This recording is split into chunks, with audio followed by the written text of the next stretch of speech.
Joven! Papi! Joven!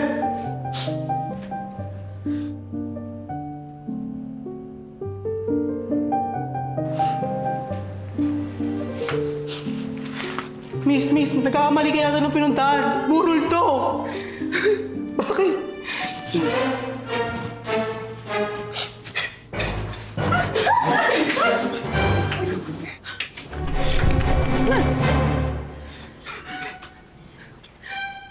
My name is Empress Montoya.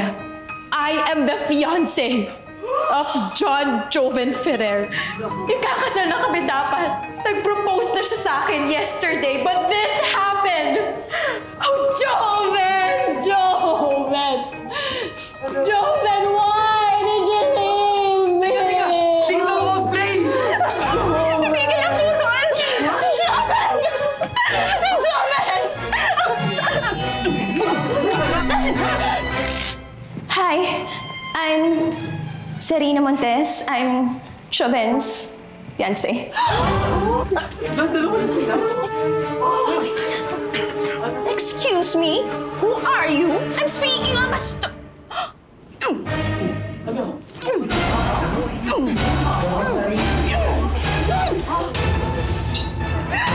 Anong kaguluhan to?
Pasensya na po talaga kayo.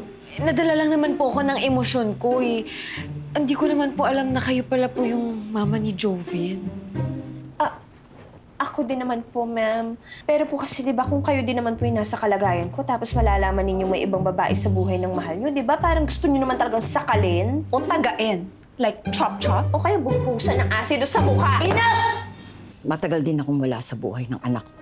That's why you are not aware of me. I just got back from New York after learning about his passing. But we have a much bigger problem.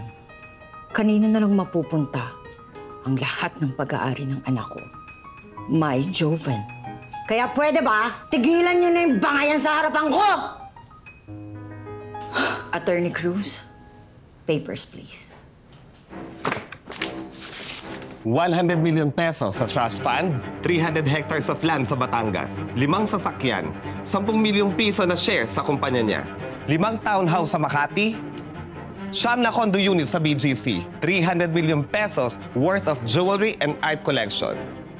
And lastly, ang mansyon na to. Yan lang naman ang lahat ng naiwan ni Joven. Wow! Ganyan siya kayaman? Ang sabi niya sa akin, supervisor siya ng PPO. At saka sabi niya, nakikitira lang siya dito. At saka sabi niya sa akin, barista siya eh. Doon nga kami nagkakilala sa coffee shop na... But we have a bigger problem. It is written in his last will and testament that I am leaving all my assets, properties, and investments to my one true love.